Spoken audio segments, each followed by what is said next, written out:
What's going on, Washington Commanders Nation? The first elite player has entered the chat and requested a trade. We're talking about Myles Garrett, reigning Defensive Player of the Year and defensive end pass rush extraordinaire from the Cleveland Browns. Let's talk about it.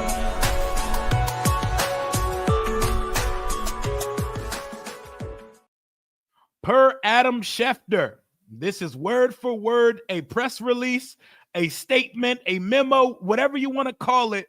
This is officially from Myles Garrett this morning. How are y'all doing? Super Bowl week has started with a bang. One of the best players in the entire NFL, 29-year-old Myles Garrett, has just requested a trade from the Cleveland Browns. Former number one overall pick and reigning Defensive Player of the Year says, as a kid dreaming of the NFL, all I focused on was the ultimate goal of winning a Super Bowl. And that goal fuels me today more than ever. My love for the community of Northeast Ohio and the incredible fan base of the Cleveland Browns has made this one of the toughest decisions of my life. These past 8 years have shaped me into the man that I am today. While I've loved calling this city my home, my desire to win and compete on the biggest stages won't allow me to be complacent. The goal was never to go from Cleveland to Canton. It has always been to compete for and win a Super Bowl. And then in bold text types, with that in mind, I have requested to be traded from the Cleveland Browns. Myles Garrett even puts his damn signature at the bottom. This is like the most profound and official trade request I've ever seen. No media games, no scrubbing the Instagram page, none of that Gen Z weirdo shit. He got right to it, probably let the team know and said, guys, I'm putting out a whole ass press release for the world to see it. What's going on, man? How y'all doing this morning? Make sure y'all smash that like button. I think I've officially accepted that we're in the offseason and not playing in the Super Bowl now. I needed a few days to process things.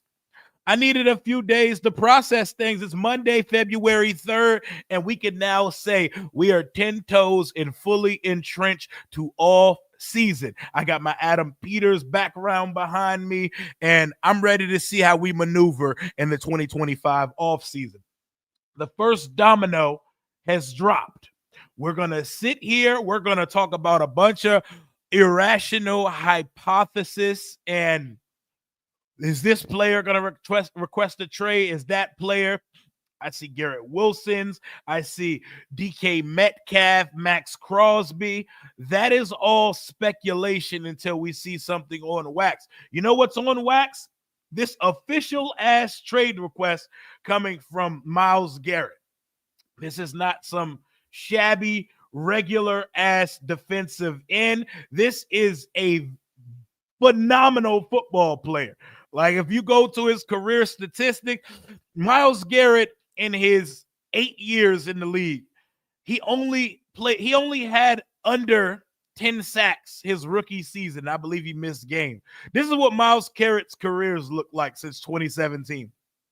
I don't got to go into the forced fumbles or the tackles for loss or anything. We're just going to go with sack production. But we know Myles Garrett is way more than just a sack contributor. But hear me out. 2017, rookie year, 7 sacks.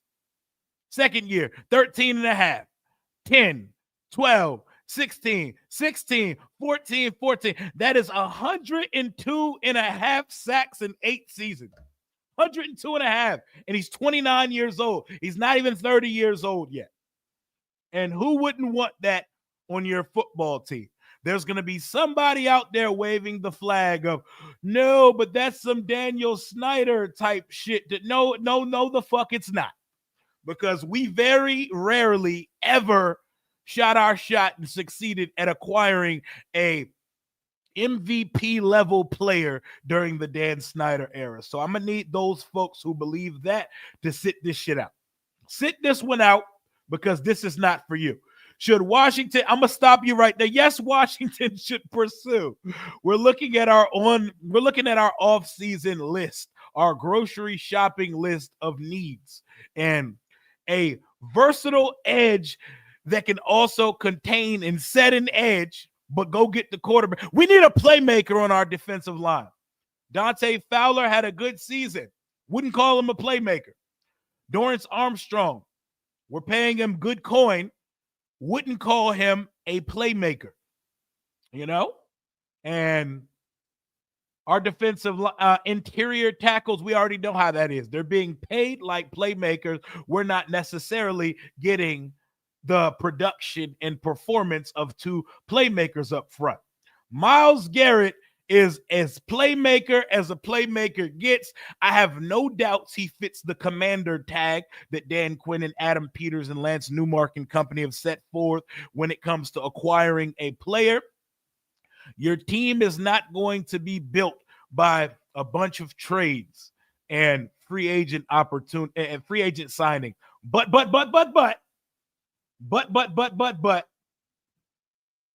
you do need a couple. You know what I'm saying? And if opportunity rises, you go get that shit. If opportunity rises, you go get yourself a player. Darius Slade to the Eagles, AJ Brown to the Eagles. You don't need a roster full of trades and free agent acquisitions, but they can help put your roster over the top. And Myles Garrett contract not even too crazy right now, especially for 2025. Considering a player is this damn good, he's still on this 5-year, $125 million contract. So that's a base salary of $25 million a year with a $21 million signing bonus. What is his cap hit for this year? His cap hit for this year, his guaranteed salary for this year is just over $1 million with $18 million in guaranteed bonuses for this year. So his cap hit is $19 million. $19 million for a top 2 player at his position in the entire NFL who's not 30 years old left. Just to put that into perspective, we're paying Dorrance Armstrong $15 million a year. I think his cap hit's not that crazy, but $15 million a year to get a handful of sacks from Dorrance Armstrong, $19 million this year to get a perennial Defensive Player of the Year candidate coming off a 14-sack season in a lost season, a lost-ass season in Cleveland. He still gave you over 50 tackles and 14 sacks this year. Back-to-back 14-sack seasons. The 2 years prior, back-to-back 16-sack seasons. Then 12, then 10, then 13 and a half. I don't really have to sell you on the player. Y'all know who the fuck Myles Garrett is. Y'all know who Myles Garrett is. Washington dramatically needs a blue chip difference maker on the defensive side of the ball. And we picked 29th in the draft. That is damn near a second-round pick. I know if you ask me, Rio, would you part with our first? I'm going to stop you right there, champ. Yes. Washington should make the phone call. Not saying we're getting Myles Garrett, because odds are somebody's going to come in, all cards on the table, and pay a boatload for this guy, because he's one of those guys. He's not an off the field issue. He's not a selfish player. He's not a me guy. He's one of the best guys in the league, and he's phenomenal on the football field. Someone's going to pay a heavy freight for this guy. Would I like that to be us? Abso-fucking-lutely. So before we sit here and we have all these conversations about, is DK Metcalf going to request a trade? Is Garrett Wilson going to request a trade? Let's first start with the people who have already requested a trade. The offseason ain't even fully get here yet. The Super Bowl is in 6 days. Philly and Kansas City just got to New Orleans today. And Myles Garrett said, you know how we finna start Radio Row for Super Bowl week? I'm requesting a trade. And I'm not only requesting a trade, I'm not doing it like a hoe. I'm going to put out a whole press memo for the world, the entire league, all 32 teams, and insiders to read. And knowing the type of guy Myles Garrett is, he's probably already sat down with Cleveland brass, the GM and company, and he's probably already let them know. And you know what the Cleveland Browns are going to do? They're going to honor his request because he's a stand-up individual. He's not a nuisance. He's not a head case, and he doesn't administer actions that are a detriment to his football team. So, yeah, man. I don't know what he costs, but I imagine it starts with a first-round pick. And if that's the case, you take my fucking 29th pick, and we can go from there. We can go from there because I don't need it. I don't need it. It's Myles Garrett. I promise you, I like Kyle Kennard. I like Pierce. I like some of these Izarike, Princely Umanmilan. I like some of these guys. I'll tell you what they are not. They are not number one overall pick. Myles Garrett, who has over fucking achieved through his NFL career so far. Man. 102.5 sacks in 8 seasons. That's the type of guy we're talking about. Not 30 years old yet, already got 100 plus sacks in his life. Crazy. Max Arobi and Khalil Mack and DeMarcus Lawrence are not difference makers anymore. They're solid, middling 30, solid players, but they are not this. So before we start talking about those type of guys on the edge, let's think about it. Who cares the cost as long as we're not talking nothing crazy? Go get yourself a game changer. I think there has to be a level of crazy that's in the mix because you're talking about one of the best players in the entire league. Not in the division, not in the conference, in the entire league. This is one of the best football players of the last decade. Trade Payne and Allen for Garrett. That's not going to get it done. 2 underachieving tackles for one of the best players in the league. That's not going to do it. You're going to have to up that offer. Did I see that shit about the Saints and the Catholic Church? I did not, but I seen a piece of it. What's going on there? I seen the word sexual misconduct and was like, oh, man, I'm going to get to this. I'm not really trying to start my Monday off that way, but that sounds heavy. Oh, please stop. Please go worry about the Super Bowl. We don't need, that is the team I do not need. And this is another reason why you go get a guy like Myles Garrett. You keep him the fuck away from rosters like the Eagles roster, who always find a way to make the money work. And the money's not crazy for Myles Garrett at all. Y'all imagine that the Eagles go get Myles Garrett for everybody like, oh, you don't spend that much money. You know, you can't give up a first-round pick for Myles Garrett. Watch a team go all in that does not need him. A team that could use him, not a team that could need him. Some good-ass football team will come off that compensation in a hurry, in a heartbeat. Don't let it be one of those because I'd probably throw up on stream if the Eagles acquired Myles Garrett.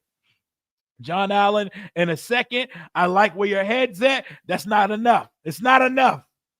Send them Payne and Allen, fuck it, plus a second. Still, love where your head's at. It's not enough. Payne and Allen are not that good, guys. I really want Garrett Wilson or Max Crosby. Would be phenomenal. First things first, this guy's asked for a trade. I think Washington at least makes the phone call. Jonathan Allen and Daron Payne for Garrett in a 4th rounder. That's not enough from our end. Guys, this is not Madden. We are not about to plug in these 2 non-impact defensive tackles and think that's going to bring over Myles Garrett. It doesn't work that way. That is an edge rusher. Edge rushers market is pushing up on receivers and quarterbacks market. They get paid the big bucks. Why does anybody think that Daron Payne and Jonathan Allen are going to get a trade for Myles Garrett done? It's not, man. What's my gut on this? What gets it done? I don't know, but I know it starts at a first-round pick. I know it starts with our almost second-round, first-round pick. Josh Harris is going live right now. The owner's live. If that's true, let's pull that shit up. Pull that sucker up. Let's see what our managing partner and owner is talking about. Josh Harris is live. I'll pull it up and see what we're talking about. Yep, he sure is. Managing partner Josh Harris speaks. Yeah, we had a great year, man. You know, we got the vibes. We got family. We feel like family here, man. Let me pull up my man Josh Harris right quick. Give me 1 second. Let's see what the managing partner and owner of the Washington Commanders is talking about. Let's go. Let's see what he's talking about as a family. Good morning, good afternoon, everyone. Really scary, and then obviously in Philly and the loss of life.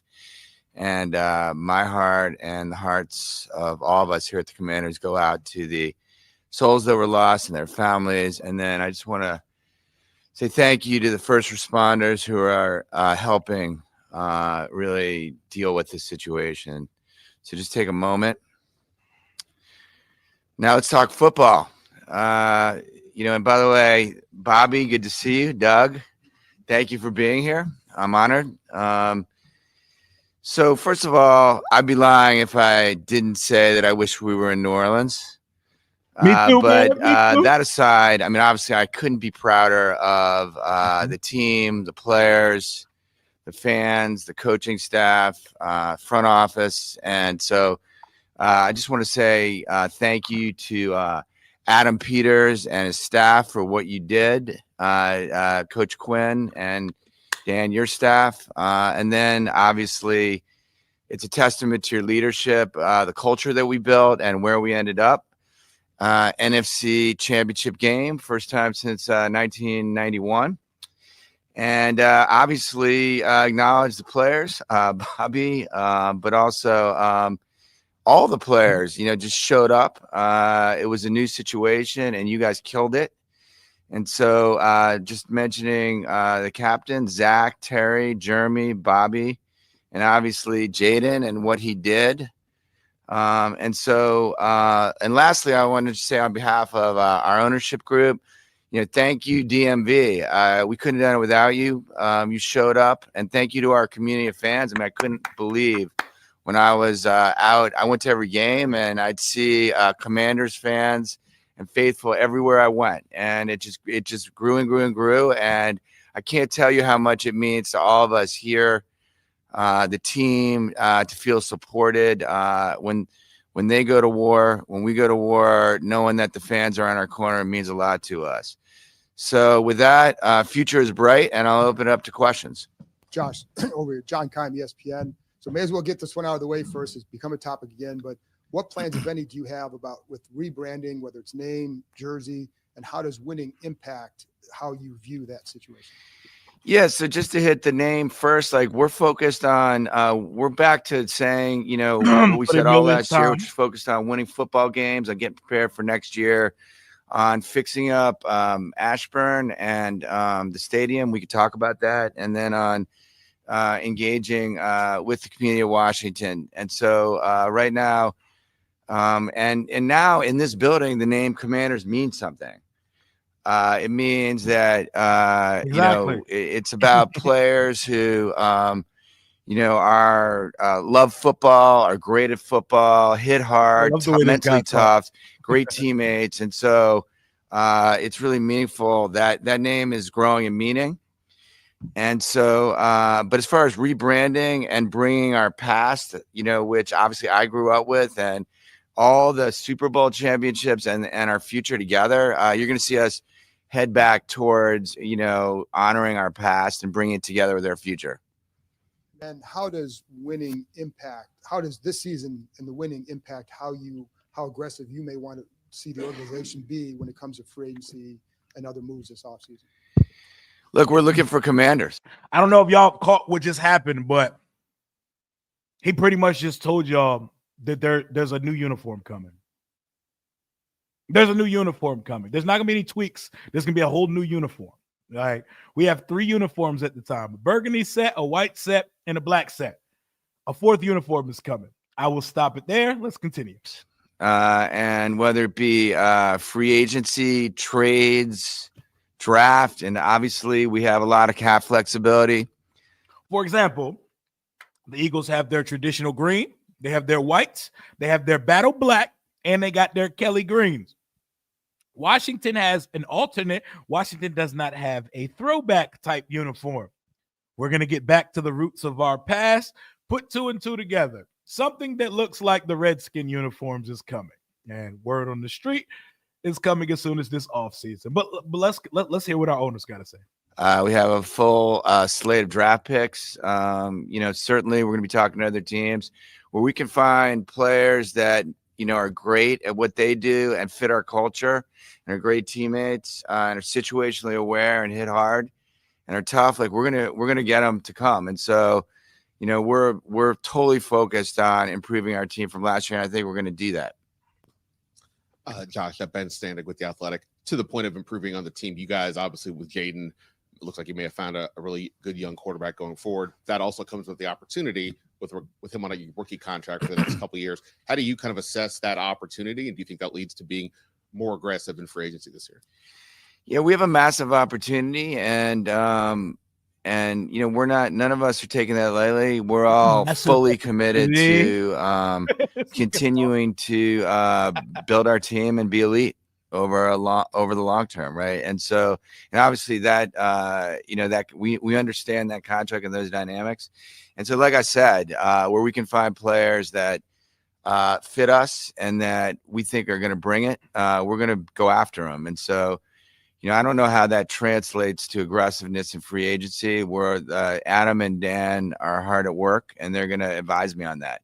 But certainly, shout out to having a owner that knows he's an owner and that is not out here meddling and perpetrating a football guy. This man goes straight to his football people whenever you ask him anything about football shit.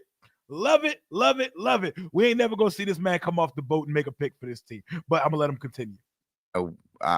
We're going to do everything we can to improve our team. And obviously, the way the season unfolded, getting all the way to NFC Championship game, you've said, hey, this is pretty obviously great, but also a bit surprising. You can tell us now, what were your realistic expectations going into this last year about what you guys thought you would actually do? Look, I knew we were going to go to – no, I'd say I predicted – no, look, obviously the season came out amazing and better than anyone expected, and no one could have sat where we were all sitting at the beginning of the season, where we had entirely, for the most part, a new coaching staff, a new front office. More than half the players were changed. But, obviously – credit to Adam and Dan and their staffs for bringing everyone together, and credit to the players for making it happen on the field. And so, look, we got it. We've arrived, and that changes expectations. And, I've lived through this before, and we welcome it. And, we're just going to work harder and to create a situation where next year we win. Josh, David Aldridge with The Athletic. In terms of a new facility, new stadium, I should say. Yep. What's your vision? What did you want in terms of, do you want just a really great stadium, or do you see it as an opportunity to kind of really transform a neighborhood and have more bells and whistles in terms of restaurants, housing, all of those things that some other teams have tried to do? Yeah, so I have 3 or 4 things in mind. I mean, obviously, for me personally, I grew up with a great stadium, and I understand, what it's like to play in a stadium that, where it's hard for the visiting team to play, right? I mean, we've experienced different stadiums. Like I said, I've been to every game for the last 2 years, and I see differences. And so, the primary objective is to create a stadium that we're going to win in, because I think if we do that, and so there's all kinds of decisions that go into that. But I also think that we have a responsibility, when a city, takes land and utilizes it, for a stadium, right? They're taking it away from other things they could do. And so it's our responsibility to make it, an amazing economic development opportunity for where it is, and create a lot of jobs and, help that area, right? And so as I think everyone knows, we're considering multiple jurisdictions, but in each case, right, those areas need help, need improvement. And so that's got to be part of it. And the cities themselves have to have, their own input as to what they want. These are political processes, right? And they matter to the neighborhoods and to the greater areas. So we're, right now in the middle of all that. And so, yeah, I think it's both. But for me personally, I start with we need to have a great place where Ask that man when we getting blueprints, fans man. can show up. I want I blueprints. feel like, and as want much as renderings. possible, we want that to be an advantage to our team in terms of winning on the field. Does the success this season speed up a potential timeline? I know you got to go through jurisdictions, cities, city councils, state governments. So there's a certain friction there that you have to navigate that you can't do anything about. But do you think that you've gained a year or more in terms of timeline by the success of the season? Yeah, look, anytime that you win on the field, I mean, we all now experienced what it was like here, right? And it was the reawakening of Washington football here in the DMV and everywhere, right? Because there's lots of people who grew up with the team that I grew up with, and so anytime that you get that reawakening, right, the population at large is supportive, right? And so there's no question that there's some momentum, and we would hope to capitalize on it. But I mean, obviously, we're in dialogue with jurisdictions, with Washington, with Maryland, and really they're what they want to do is a big part of it also. And so and every indication is that everyone is supportive, and so we're just gonna try to move it forward as fast as possible. Hey Josh, Sam 48 with the Washington Post. Hello. In November at a Bloomberg event with David Rubenstein, you said that DC would be the most politically viable because it would be the most accepted by all jurisdictions. I'm wondering if you still feel that way and if you could explain your thinking there. Yeah, look, I think that need it. obviously the DMV, right, is 3 jurisdictions, and it turns out DC's in the middle. Plus, it's the location maybe, but plus because of the history. It's location that when we do Absolutely surveys is the most acceptable. But there's a lot of things that go into this, and we play in Maryland right now. We have an amazing relationship with Maryland. It's going to be a dome. And like I said, 1000% it's not gonna just be a our dome. decision. Like the decision is about the specific regions and areas and states themselves and DC itself. So we have a lot of dialogue going with everyone, and we're going to keep pushing forward. Same. But that I continue to kind of just be transparent about That should look dope as hell. what the surveys say and how the area feels at large. But that doesn't mean that there's not a lot of support All right. and happy with what we've got here. Is around just to stay. Is that safe to say Yeah. from your standpoint? Yes. And we're actually, I think it's now being embraced by our team, by our culture, by our coaching staff. Following up on John's question earlier, is it safe to say the commander's name is around just to stay? Is that safe to say Yeah. from your standpoint? Yes. And we're actually, I think I it's told now y'all niggas. being embraced I by our told y'all. team, by our culture, by our coaching staff. And so They do not care about this name, bro. We're going with that. And I'm curious, how did your experience kind of dealing with the city of Philadelphia and Comcast and all that with the arena kind of affect your stadium thoughts here? And obviously you're dealing with 3. You personally, All right, that's enough Josh Harris. Josh Harris, everybody, managing partner and owner, majority owner of the Washington Commanders. Whole lot to say, a lot of rapping in between. I just love that we have a transparent owner that does not embarrass all of you, who would not embarrass the family every time they get in front of a microphone. Josh Harris, everybody. Josh Harris, everybody.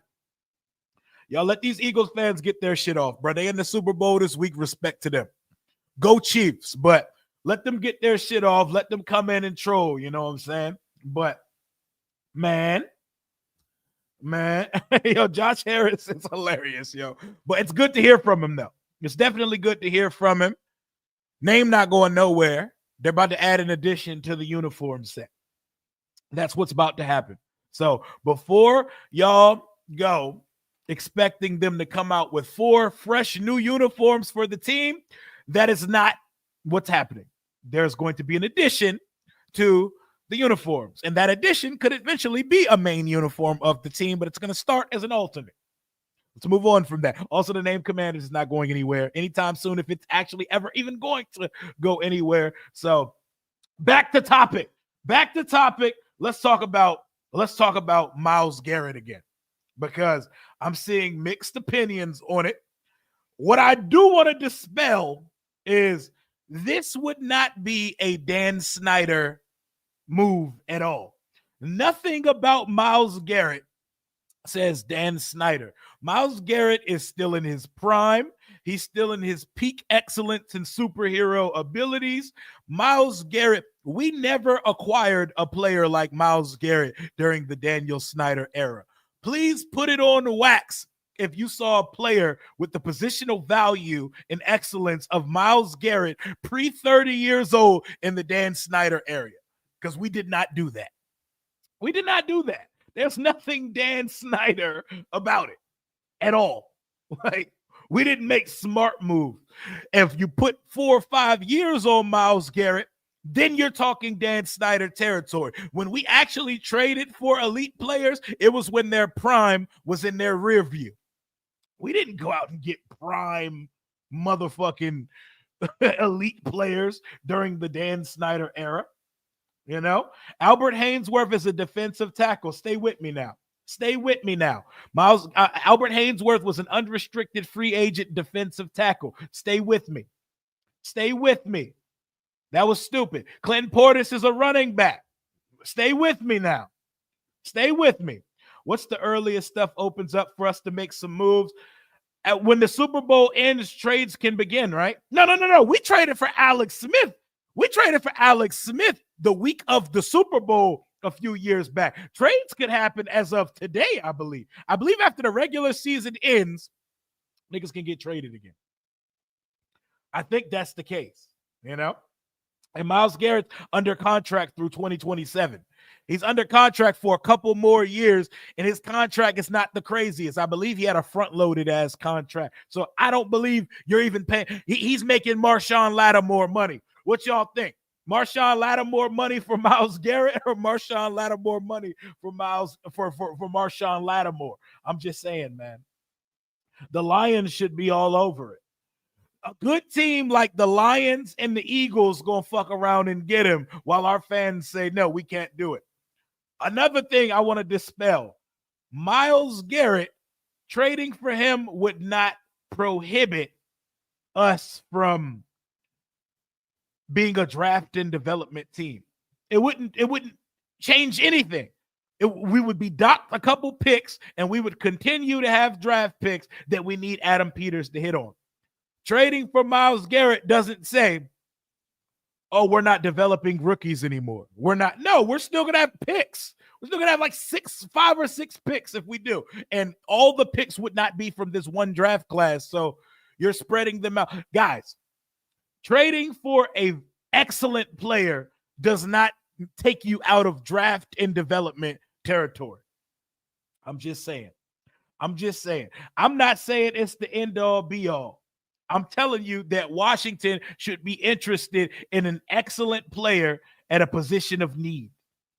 And yep, he definitely, a whole bunch of hearts broke, because there are people out there that still believe that name and logo are coming back delusionally when they've told you it's not happening. I'm glad he put a damper on it and said, yeah, Commanders is here to stay.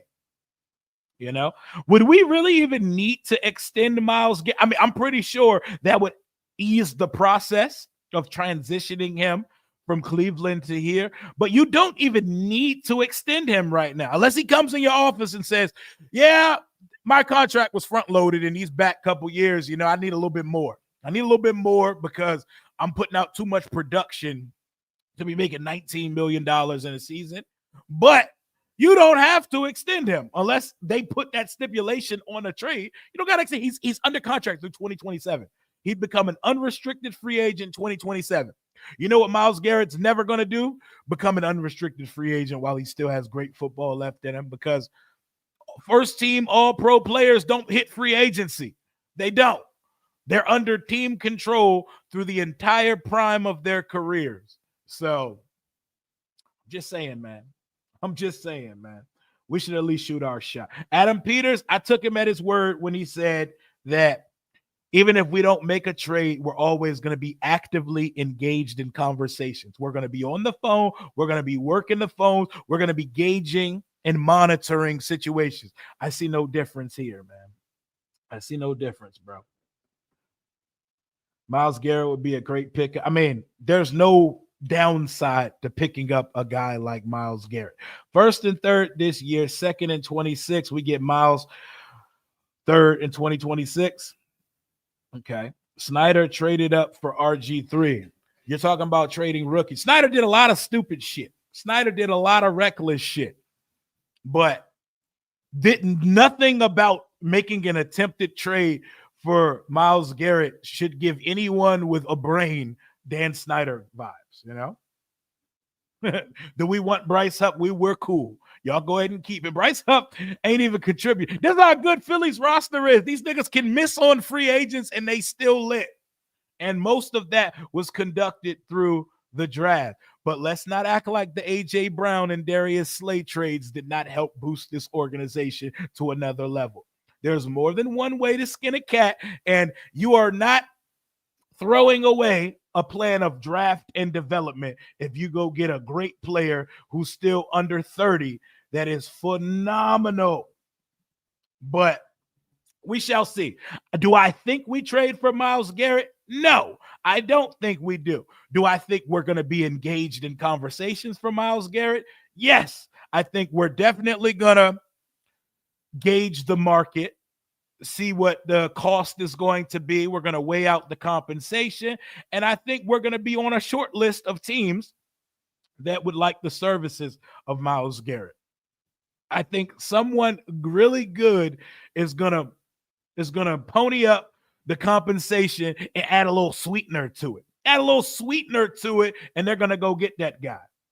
For Myles Garrett, for those who don't understand it, like I know there's people like, oh, but we got Dante Fowler Jr. and Dorrance Armstrong, and congratulations. Those guys have played very solid football for us.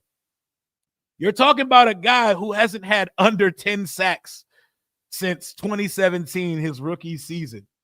And this is a guy who's battled through injuries and some more shit. And this is his sack. I don't got to go for the presence that he is. I don't have to talk about the presence that he is without getting sacks, what he opens up for teammates, how much of an absolute game wrecker he is. Let's just talk about sack production alone, because that is a feasible number. You can see it with your eyes. We don't have to go into the type of presence he is even when he's not making a play. 14 sacks, 14 sacks, 16 sacks, 16 sacks, 12 sacks, 10 sacks, 13 and a half, 7. 102 and a half sacks in 8 seasons. And we're talking about Dante Fowler Jr. and Dorrance Armstrong. Sometimes to add a player of a specific ilk caliber, you got to pay a little bit. You got to pay a little bit of cost to be a motherfucking boss, you know? And I don't like, if you weren't able as a fan to buy into it, if they traded for a guy like Myles Garrett, you just have Daniel Snyder brain. You have Daniel Snyder brain. Have we ever had a defensive end like? Hell no. And as good as some of our edges have been, love Ryan Kerrigan. Ryan Kerrigan ain't this. Ryan Kerrigan's not a perennial. He wasn't a perennial defensive player of the year candidate. We've never had a player of this caliber playing edge for this franchise, ever. We need Myles Garrett. Each team in our division has a legit maker on their defensive line, and we don't. Anybody but JD5 and Terry. Yeah, and it's not, let's go give them the Ricky Williams package and pony up our entire draft class. That's not going to happen for a 29-year-old player. It's not. As good as Myles Garrett is, but it's going to cost you. It's going to cost you. If Max Crosby makes a trade request, it's going to cost you to get in that conversation. Garrett Wilson makes a trade request, it's going to cost you to get in that conversation. But what's in front of us right now is the information that we got this morning from Adam Schefter that Myles Garrett wants to get up out of there. I'll read his press release again. This is as professional as it gets. No bullshit games. No Instagram. Sounds like a commander tag player to me. No clearing the Instagram. None of the scrubbing and cryptic messaging like we're writing a manifesto. He got right to it.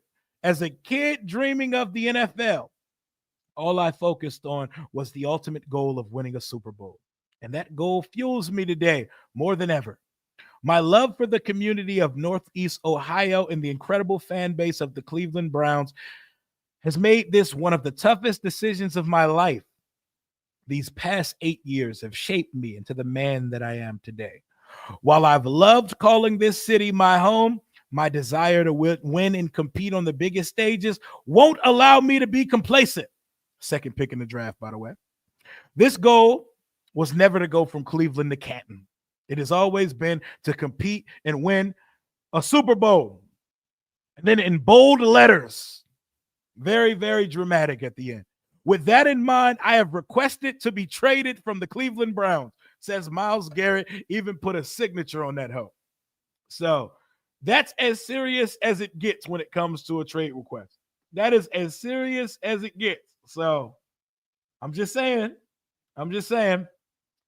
I don't give a fuck what we got to give trade for that man. I ain't mad at you, man. I think we get him with 2 firsts and a third to Cleveland. We get Garrett in a 5th. I'm not sure if it would cost 2 firsts, but 1 definitely got to be on the table for the guy. We need guys who can stop the run too. You can have 15 sacks but suck in the run game. Myles Garrett, yes, exactly. You can be a just sack guy, but yes, this guy is very good in the run game. He is a force out there. Like, I felt extreme pride that we held him to a clean sheet when we played against Cleveland this year, because Myles Garrett has more than one ways to skin a cat. He's not a guy that can just go get a quarterback. He's a brick shit house in the open field. He can shut down run games, all of that. This is as complete a defensive end as you're going to find in this league. This is not a one-off. This is not a one-trick pony. None of the above. Myles Garrett can play the run game as well as he plays the passing game.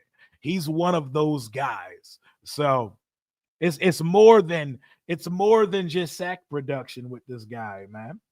Yeah, you know how we do. You know how we do. How we doing? How we doing right now, man? How we doing right now? Dude said trade Juan Gotti and Duran. But why we trading Juan Gotti? Y'all said trade my boy Juan. Hey, leave my boy Juan alone and go ahead and sub up to his channel. What y'all mean trade Juan Gotti? I mean, there's a world where you don't have to let Fowler or Armstrong go. Nobody's saying trade. Well, Dante Fowler's an unrestricted free agent. He can be brought back. Trading for Myles Garrett doesn't mean you can't have the edges you already have input. Throw Josh Taylor in there too. He's a road warrior. Hey, why y'all throwing in content creators in the trade, man? But if y'all want to throw somebody, y'all can throw that Commanders chat report, chat sports guy in there, because he's not even a fucking Commanders fan. He's a fucking Steelers fan.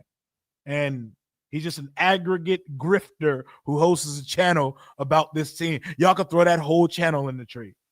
I'm not going to hold you. Yes, I'm on King Petty shit right now. I'm on King Petty trip right now. Yo, why y'all trying to trade our legit content creators, bro? Take the fake fans out. Don't. We don't want to trade none of our boys, man. Thinking about Garrett was definitely watching the NFC Championship thinking, damn, I'd have this team in the Super Bowl, you know? We don't have as good as Luvu is, we don't have a legit blue chip offensive coordinators have to plan around him player on our defense. We can like guys as much as we want to. There's not a single player on our defense right now in 2025 that defensive coordinators have to scratch their head and come up with a game plan to neutralize on Sunday. Teams just do what they do versus us on Sunday. We don't have one of them things. What up, Big E Steve? Appreciate you for the 1 month. Would you do a 1 and a 5? Would I do a 1 and a 5 for DK Metcalf? Hell no. I don't think I like DJ Metcalf. I don't really think a first round pick is necessary for DK Metcalf. Would I do it for Garrett Wilson? Yes, because he's still in his rookie contract, 25 years old. For DK, less. DK good, DK not that. And to me, personally, that's me personally, man. Luvu on board for 2 more years. Yeah, he got 2 more years left in his contract. He's a dog, and he's a dog, man. He's a dog. DK doesn't play his size. I agree. As big as he is, also built like a brick shit house. Doesn't always use every bit of his size. That sounds a little crazy, but you know what I mean. You're catching my drift. You know exactly. Oh, man. We heard from our owner this morning, our managing partner, Josh Harris. I know they are rolling in dough from this season. I know they made so much money, sponsored dollars in a 20-game season, man. Shout out to the turnaround here, man. Shout out to the turnaround, bro. Oh, man, what a season it was, y'all. As salty as I am that we're not playing in the Super Bowl, I'm accepting of it. The 2 best teams, they're in it right now. Watch how we find a way to get. We got to stop wishing this into existence. We're going to make ourselves go crazy, but you could definitely see it, right? Howie Roseman is not afraid to swing his weight around. He's not afraid. But also, Howie Roseman ain't throwing shit at a wall. He's not just saying, hey, come to the Eagles. We don't know what we're going to do with you, but come over here. There seems to be some type of alignment from the coaches in front office over there that says, hey, this great ass player is available and he fits what we do. Let's go shoot our shot for him. And let's do it in the dead of the night like the Luka Doncic trade and make a move that nobody expects. But let's stop speaking that shit into existence because the Eagles are in another fucking Super Bowl. You know how fucking miserable it would be to see the Eagles win this Super Bowl versus the Chiefs, stop a 3-peat, and then go cop Myles Garrett in the offseason. You know how sick I would be? I would be sick to my stomach. I'd be sick to my – we need to stop talking about it. I'm about to throw up in my mouth just speaking about it, bro. Garrett openly said last season maybe one day he'll play for the Eagles. Oh, my God, we got to – Detroit, go get this man. Washington, go get this man. I hate to scout a helmet, but TCU receivers scare the hell out of me. DK is pretty limited. I mean, we got a front row seat of seeing a 30-year-old Ronald Darby shut him down. Hey, shout out to Ronald Darby, man. Where's Ronald Darby at these days, man? Godwin is only 6'1". Higgins is 6'4". Height, I would like to have a big body in the room. Height is not something I'm basing I need to have him on the roster. I need demons, bro. My quarterback deserves it all, and he needs demons. I don't care how big they are. I need demons. I need guys that are going to go put numbers up. Rio going to be bedridden if those 2 things happen. Oh, my God. Could you imagine Lord Brunson making a video coming off a Super Bowl the day they trade for Myles Garrett? Could you imagine LB talking that cold, hard shit after that? Yeah, I don't need that, man. I don't need that. You'd rather have Lockett over DK? I don't know about all that, though. I don't know. Is Locked On Commanders okay, or should it only be the – yo, Locked On, that's my guy. Shout out David Harrison. David Harrison, a real one. David Harrison, one of the coolest people in the media, man. Coolest shit. We taking Godwin and a rookie over T. Higgins. I wouldn't hate it. Godwin, a slot demon. He got to recover from that injury, though. 28 years old, but pretty serious lower extremity injury this season. Godwin plays like a possession receiver a lot, would be a bit of a Terry clone. I don't think Godwin and Terry's games mirror each other that much, to be perfectly honest, but would probably help Terry catch more touchdowns. I like Godwin. I like Chris Godwin too, man. Who did David Harrison have us taking? See, I didn't even get to I popped open the computer to record my first 3-round mock draft of the season, and then right in my lap falls Myles Garrett trade request, you know? Like, I was like, okay, y'all just made this easy for me today. I was about to pop in and do this mock draft, and then boom, Myles Garrett has requested a trade. So here we are on a Monday afternoon. We've been here for about 49 minutes so far. 700 plus in the chat. Smash that like button. The Super Bowl week is underway, and we've already got our first little bit of popcorn in hand moments of the offseason. Myles Garrett has requested a trade. Myles Garrett to the Ravens. Why would the Browns trade him to a divisional rival? I don't see a trade, and please don't start with the Saquon shit, because for the millionth fucking time, that was not a trade. He was an unrestricted free agent.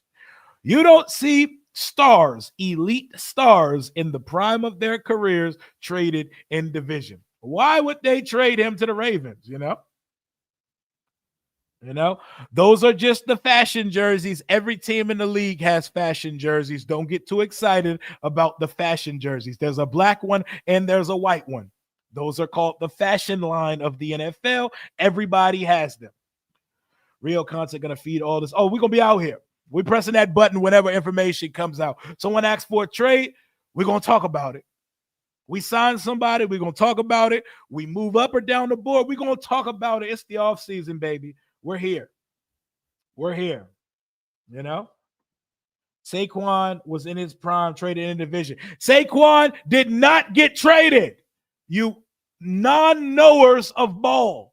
He walked in free agency. The Giants did not trade him to the Philadelphia Eagles. Please stop with that misinformed bullshit, because people read it and take it as gospel. We're not watching a superstar in the prime of his career be traded in his division. So there's going to be a lot of wrong-ass niggas in the chat right now saying Saquon Barkley has never been traded in his NFL career. Never. Never. He was never traded. He signed with the Philadelphia Eagles as a motherfucking free agent. Get your facts straight. What up, man? If we were to trade for Garrett, would this slow up the building? No. If trading for one of the best players in the league and coming off a couple picks stops the development of young players and the building of a roster, then fire Adam Peters and Dan Quinn, because that should not slow up the process. The team's going to be built through the draft regardless of if we make a trade like this. And if this slows down the building of a roster, we have incapable guys. Man. Rio, I need to see the Christmas tree week 1, my guy. It'll be back up for the season. I threw that shit in the closet like the Grinch after that game, man. I couldn't stand to look at it anymore. This fucking tree out of here, man. Oh, man.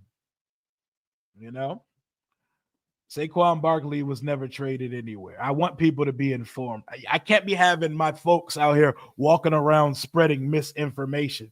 That boy was an unrestricted free agent and signed the contract. That nigga was never traded at any point of his career.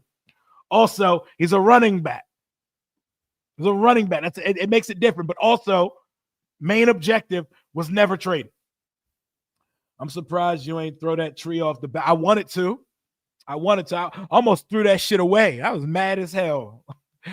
We got 55 put on our head tops in the biggest game of my life, but we're going to shake back, because championship windows in this league, they open and they will get closed immediately. You do not get satisfied. You do not get complacent. You do not get happy to be there. You have to build upon it. And to be perfectly honest, there are more than one ways to do it. The main way will be hitting on draft picks. But no, adding an elite player via trade does not stop your progression. Did Jalen Hurts' development get stumped when they brought A.J. Brown over there, or when they added Darius Slay to that defense? No, they added to what they were doing. Did Howie Roseman suddenly forget how to draft because he traded for Darius Slay and A.J. Brown during the process? No, he's still got in his bag, and he hit on draft picks. They hit on a handful of draft picks, it feels like, every year. As long as Adam Peters can draft, we're going to be all right. We're going to be all right. We're going to be straight. But Speaking of draft picks, we need more from our draft class last year. A lot of guys got to benefit from the phenomenal season, best rookie season we've ever seen from the quarterback and from Mikey Sainer still balling the fuck out.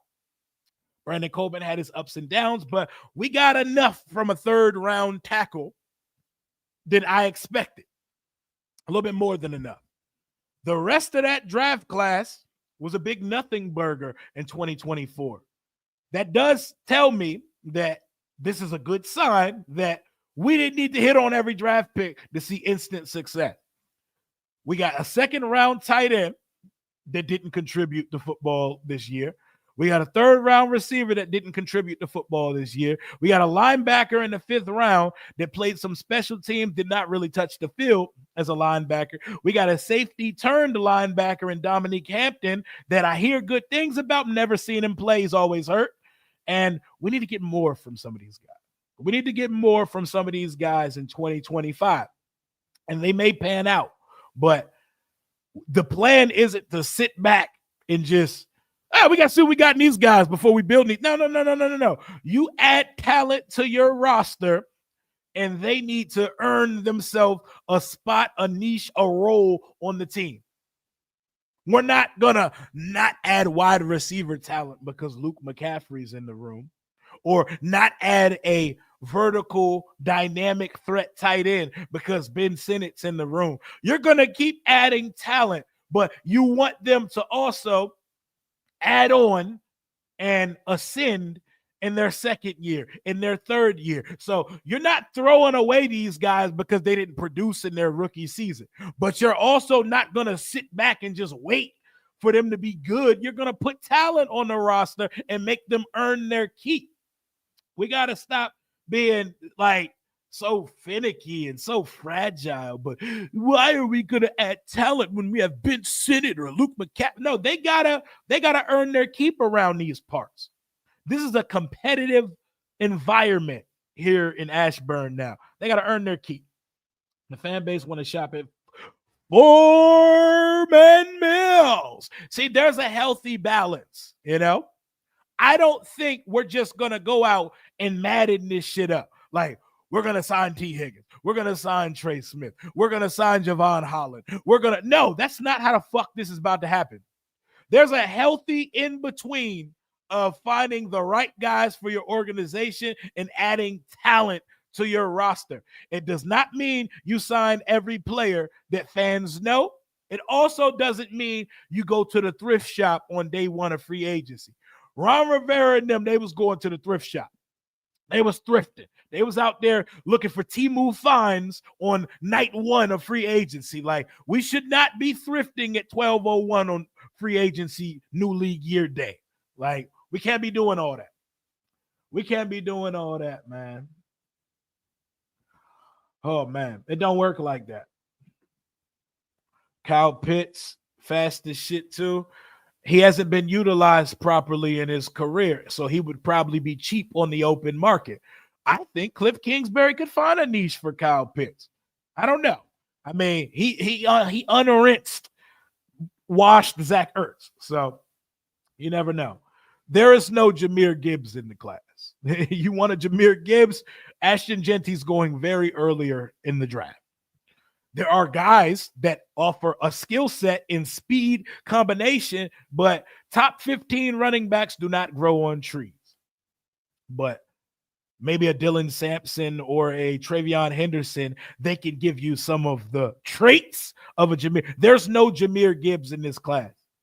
Like, we sit there, who's the Bijan in this class? Who's the Jahmyr? Those don't grow on trees, guys. Top 15 picks and top players in the league, those guys don't grow on trees. We're picking 29th in the draft also.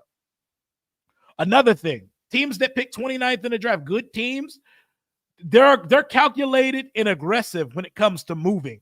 They will move up, they will move back, they will move, you know? They will move. They're not afraid to. Shit, the way that the Bills and the Chiefs both got their quarterbacks as playoff teams is they significantly moved up the board to get them. Good teams can be aggressive. Watch. I bet you the team that acquires Myles Garrett is not ass. He is not about to he's not about to allow the Browns to trade him from ass to ass. He is looking to get on a contending roster. He made it very clear that he wants to contend for Super Bowls in this league. Let him cook, y'all. Let him cook. Let Adam Peters, Lance Newmark, and company cook. I was about to say, and Martin Mayhew, because I forgot he's around. Martin Mayhew might be the luckiest man in the world. You imagine that? It's like working for a company. Everybody's on the chopping block. Everybody's on the chopping block. Everyone's being handed their pink slips, their parking passes, all of the above. And Martin Mayhew happens to be the only motherfucker in our former front office that knows the new GM, knows him, worked with him, budding friendship outside of football and professional relationship with the guy. So Martin Mayhew can stand around and answer phone calls working for a buddy. You lucky bastard, man. You lucky bastard, Martin Mayhew, man.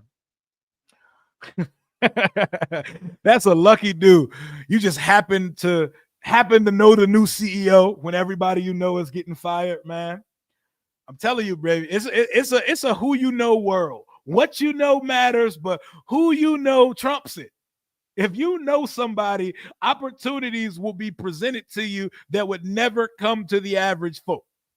Shout out to Martin Mayhew, holding it down, playing receptionist for Adam Peters and company, and being a part of an actually good front office here in DC, man. Shout out to that guy, man. Shout out to that guy.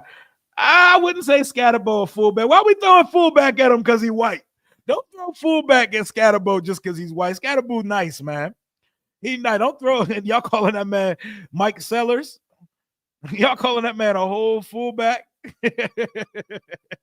Don't throw that tag on him because he white, bro. Don't do that to my man, Bo. Speaking of Bo and DK, Bo looks like the love child of Dan Quinn. Bo Scatterbo seems like the football love child of Dan Quinn. When I see Dan Quinn describe a football player, he looks like he's talking about Bo Scatterbo. But there are a ton of options at running back in this upcoming draft. And in my first mock draft, we get into it. Not going to hold you. One of our first 3 picks is going to be in a running back in almost every mock draft I do, because I don't see a solution in free agency. I'm definitely not trading for no fucking running back in the Lord's year of 2025. So a running back coming in this class, man. You call that man Brian Piccolo. Mike Allstott Jr.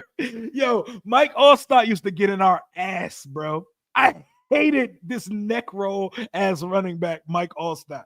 Mike Allstott used to kill us, bro. I remember that game we played in Tampa where he was clearly short of the end zone, either for a 2-point conversion or the game winner. It's not coming clear to me right now. But, dog, I hated Mike Allstott. Him and Warwick Dunn used to get busy on the Bucks, bro. Him and Warwick Dunn used to get busy. Harvey from UCS would be a great fit. Shifty too with Powell. There are so many options, bro. There's an entire draft class of running backs that I would be okay with bringing in the building right now. Congrats on Commanders this season. Nice start and great finish for what it's worth. The great finish, I like where we got, but great finish, we got 55 put on our heads. 7 rushing touchdowns, but we don't have to have war flashbacks today. We're in a good mode again. I had a week to be depressed. I had a week to chill. A running back, Brian Piccolo, another running back, another Bears running back, right?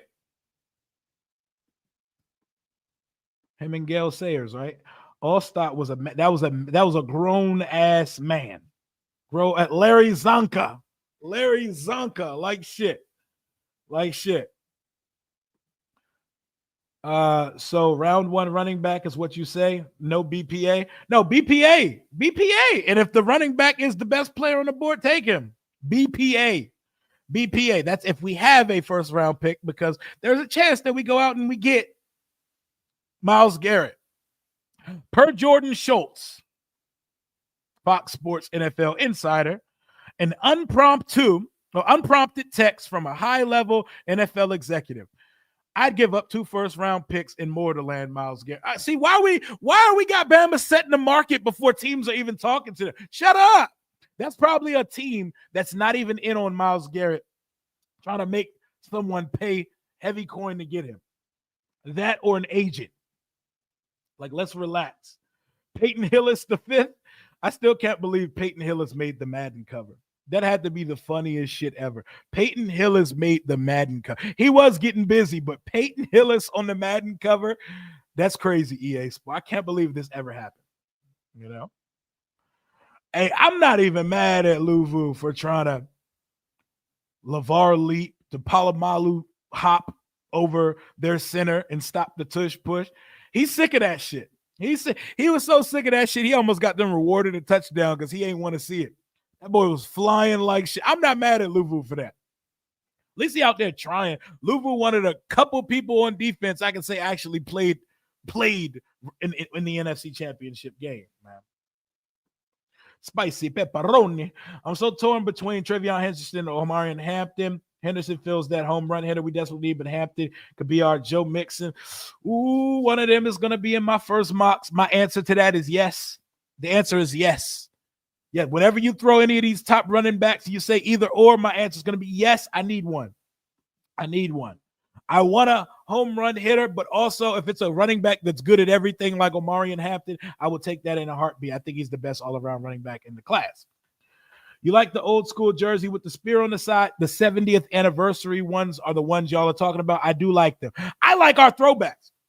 Unpopular opinion, I never liked our regular Redskin jerseys, burgundy and white. I had 1,000 jerseys, never liked them. I thought they were sauceless. I thought they were TJ Maxx looking. Our throwbacks, on the other hand, the 75th anniversary with the gold helmets, gold pants, white jerseys, loved them. Favorite uniform. My other favorite was the 70th anniversary. I remember I had a Dale Green and a Bruce Smith 70th anniversary jersey when I was a kid. The Jones with the spear on them. Those are the Redskin jerseys I like. Our regular white and burgundy Redskin jerseys are plain, sauceless, and dripless to me. But I copped them because I'm a fan. I'm a fan. Whatever they put out, I'm going to buy that shit.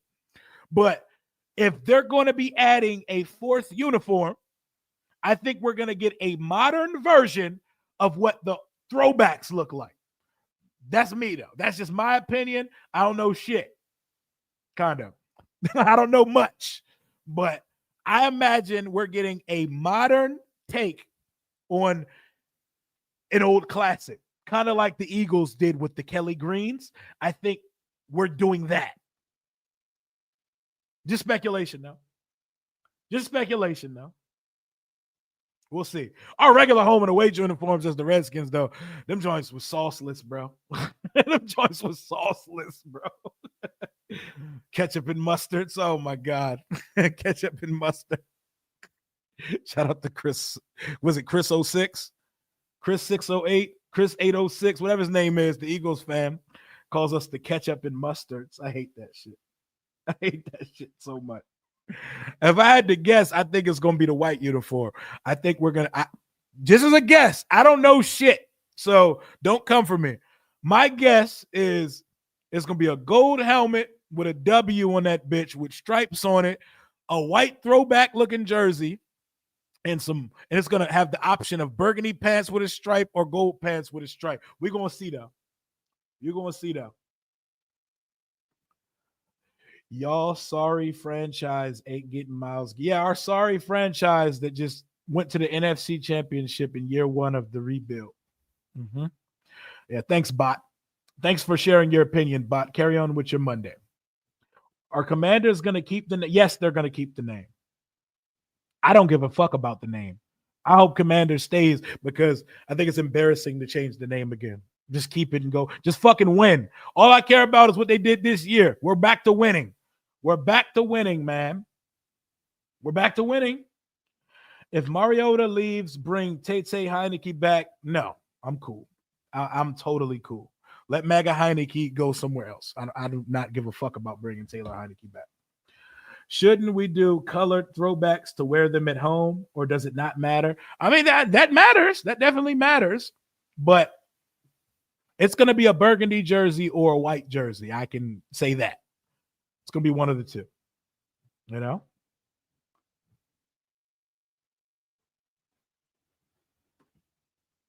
They're not changing the uniforms. They're adding to them. And I can say that confidently. They're adding a uniform, you know? Eagles linebacker Owen Burke will be available. He's solid. You know? Yep, the Commander's tag. You know, it means something, you know? I like that shit. Like when they started talking that shit in the Commander's log when it came to the draft and stuff, like he doesn't got how many Commander's tag guys we got left on the board? Yeah, he has the Commander's tag. Definitely we want to target this guy at the next pick, man.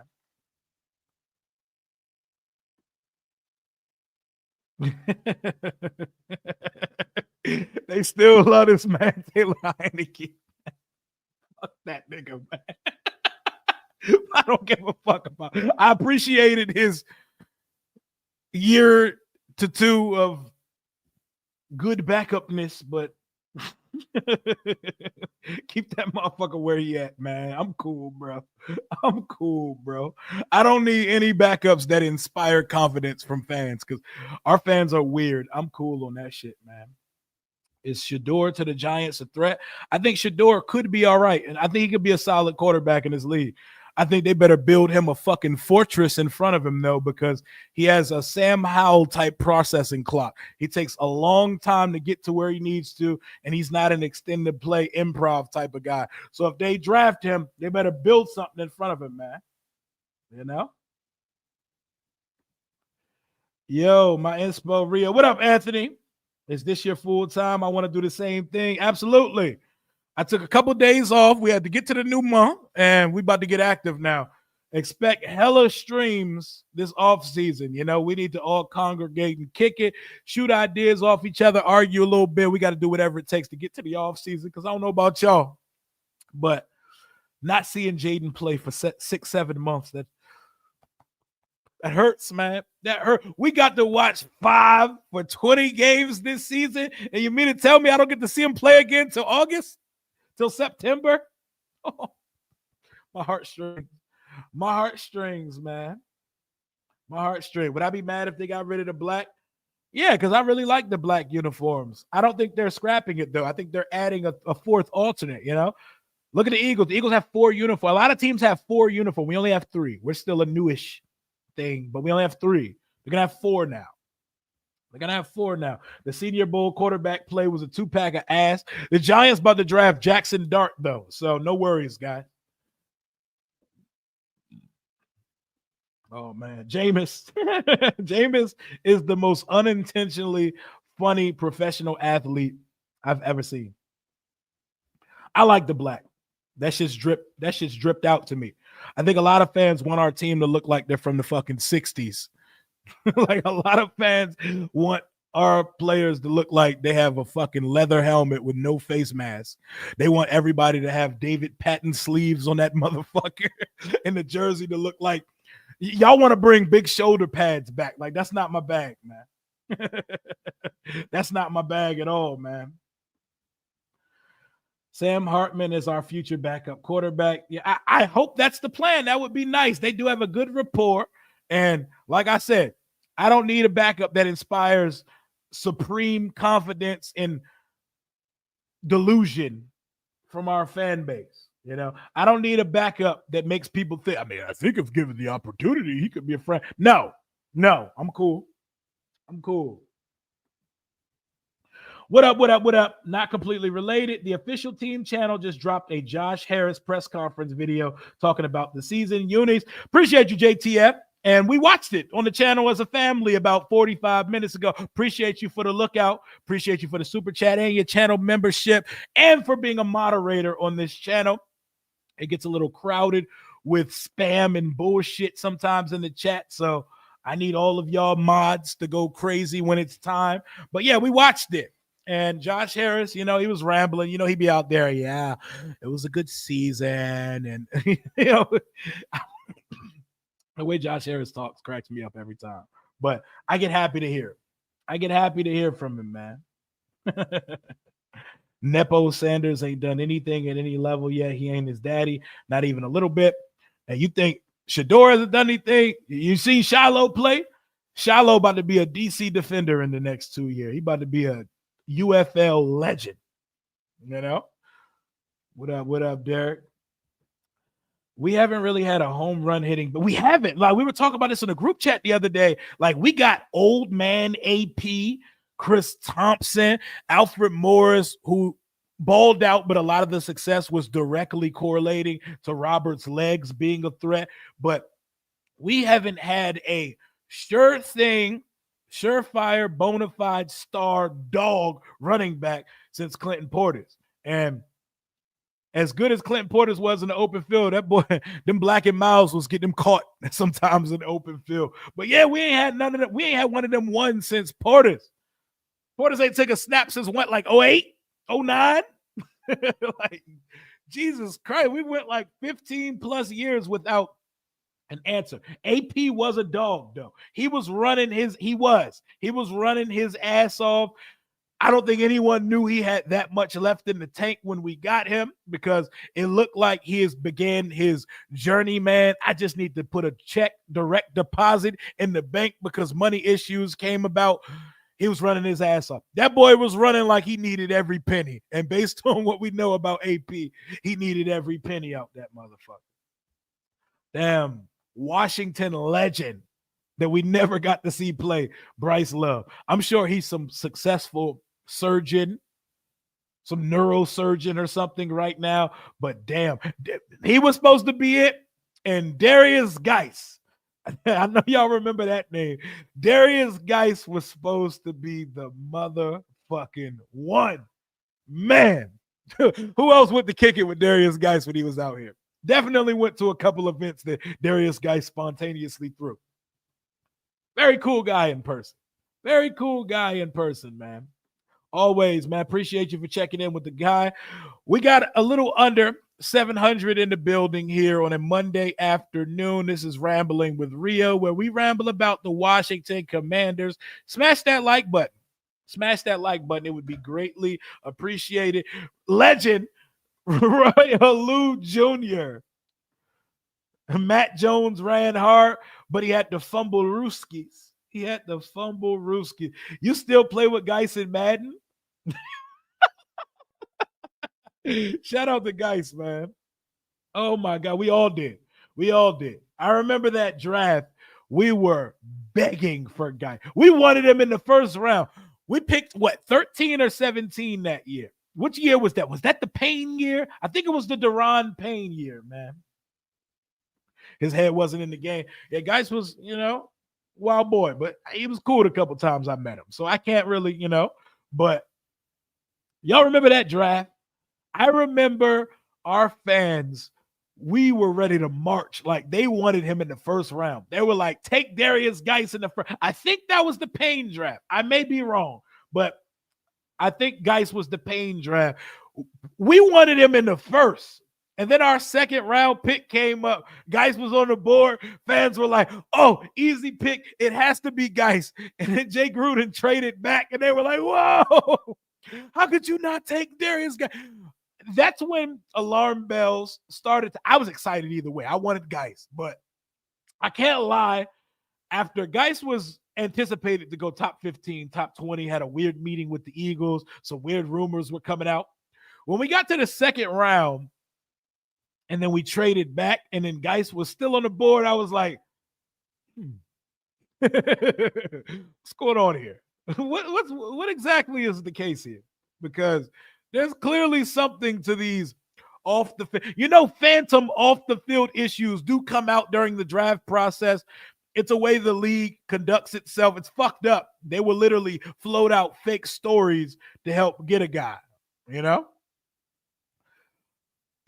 Oh man, like I was sitting here like so excited, but why is everybody so out on this guy? What am I missing? He seems like the most nice, genuine person in the world, but you'd be lying if you were sitting here like,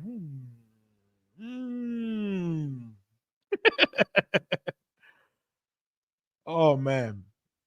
Good times in Redskins draft past, bro. There are so many fun draft stories that we could talk about with this team. Like the drafting of Sean Taylor, how Clinton Portis walked past Joe Gibbs' office every day saying, Sean Taylor, just reminding him, Sean Taylor. And we were about to take Kellen Winslow Jr., you know? Good times, man. Oh, my boy Paul, man. Shout out to the 2-month membership for building a community that is fire. Shout out to y'all for making this community what it is, man. We have a good ass time over here. We got a lot of inside jokes and a lot of if you know, you knows going on this side. I love rocking with y'all, and the show don't stop in the meantime. Somebody said, who is my top Washington receivers of all time that I've watched? I mean, I didn't watch Art Monk, but he feels like the obligatory number one, even if you weren't old enough to see his career. Give me Art, Clark, and I'm going to cheat and do 3A and 3B, Santana and Terry. But if it's receivers that I've actually watched play, give me Santana, Terry, and while most would say Garcon, watching Deshaun Jackson was a joy. Watching Deshaun Jackson was a joy. We had one of the best deep threats to ever play football. Probably is the best deep vertical threat to ever play football. Seeing him spend some prime years here in DC, it was fun. Was he always reliable? Fuck no. Was he a diva? Absolutely.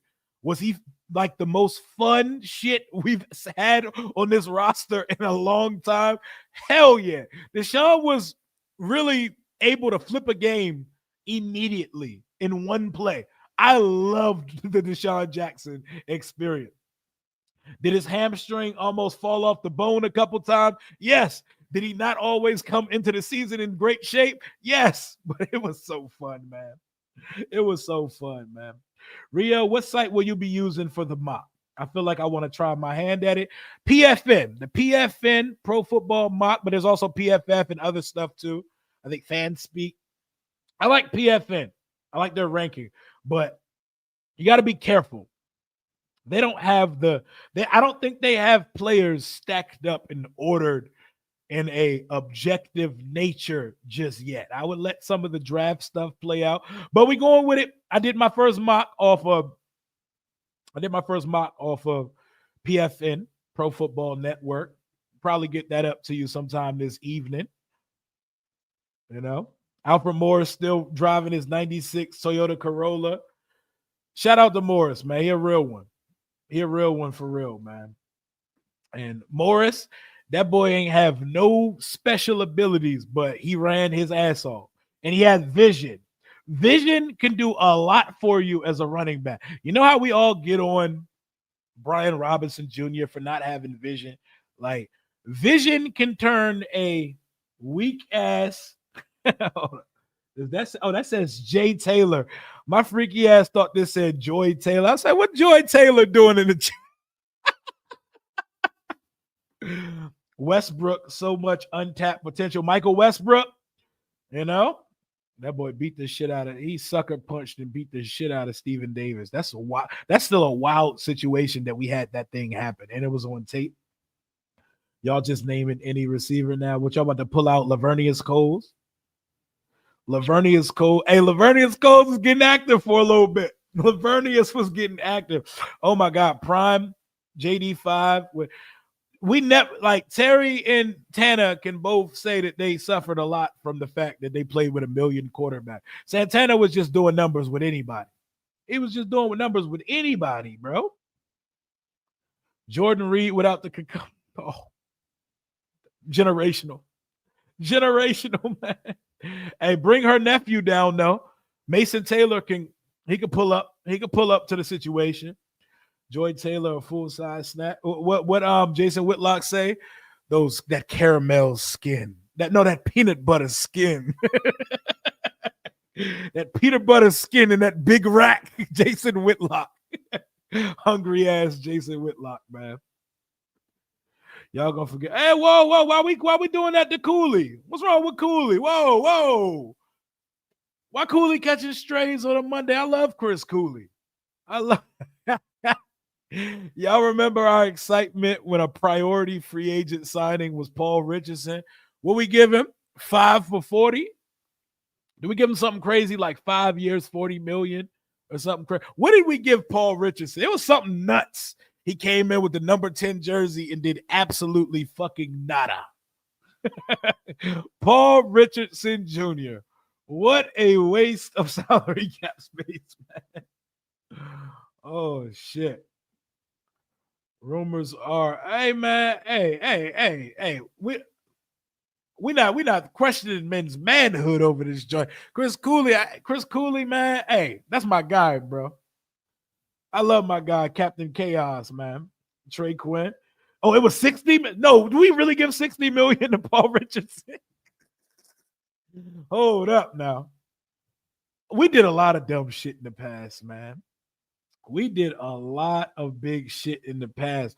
Holy shit. That's why, like, we can't sit here and 3 years. It was 3 years, 44 million. Jesus Christ.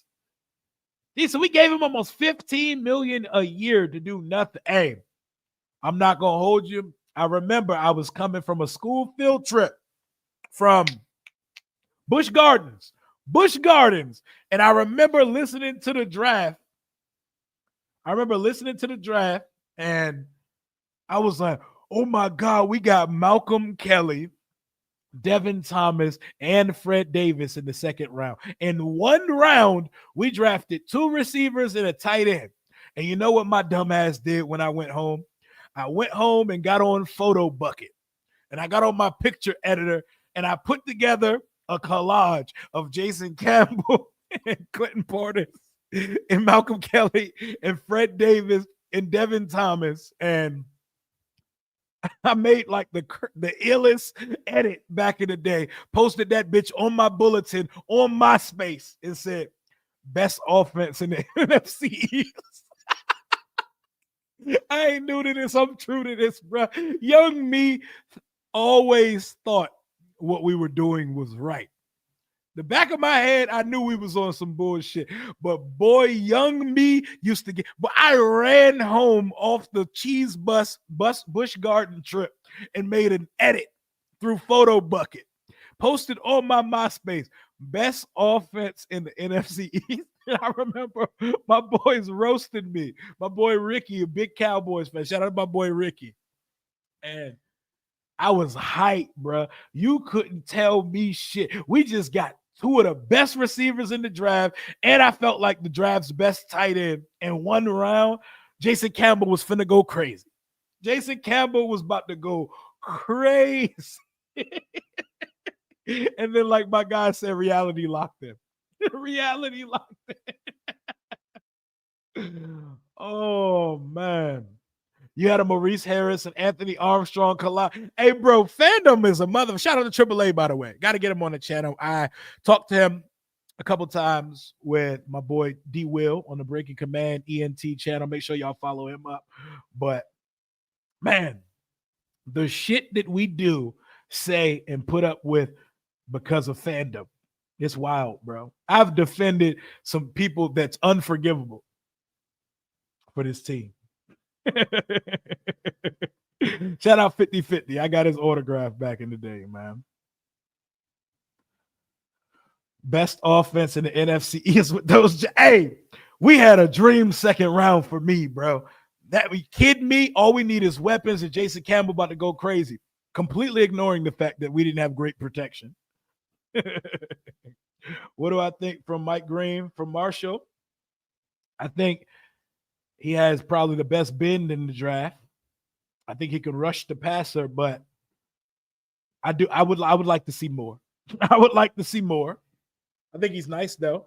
I think he could bend the corner. What's his run defense like? Because I'm not sure of that yet. I need me a balanced guy, man. Need me a balanced guy. Cheese bus. Play me back in the day from the wood. Back in the day when I was young. Hell yeah. Good times, man. Good times. MySpace was such a vibe. MySpace created so much tension and toxicity amongst friends. We were all walking around and power ranking our fucking friends. Like, who the hell did we think we were in middle and high school? We were walking around with a physical website that we ranked our friends. And best believe every time we got into it with our friends, we moved motherfuckers down the top 8. And then they expanded the top 8 to a top 12 and then a top 16. And it's like, do I really got this many friends for real? Like, what are we doing, bro? You get a little girlfriend, get a little something nice. All of a sudden, she number 1.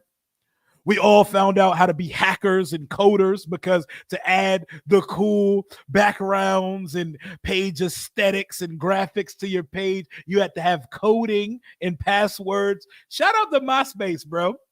MySpace, a real one. A real one, bro. Better time. Shout out to Tom from MySpace, man. If you know, you know. If you know, you know, bro.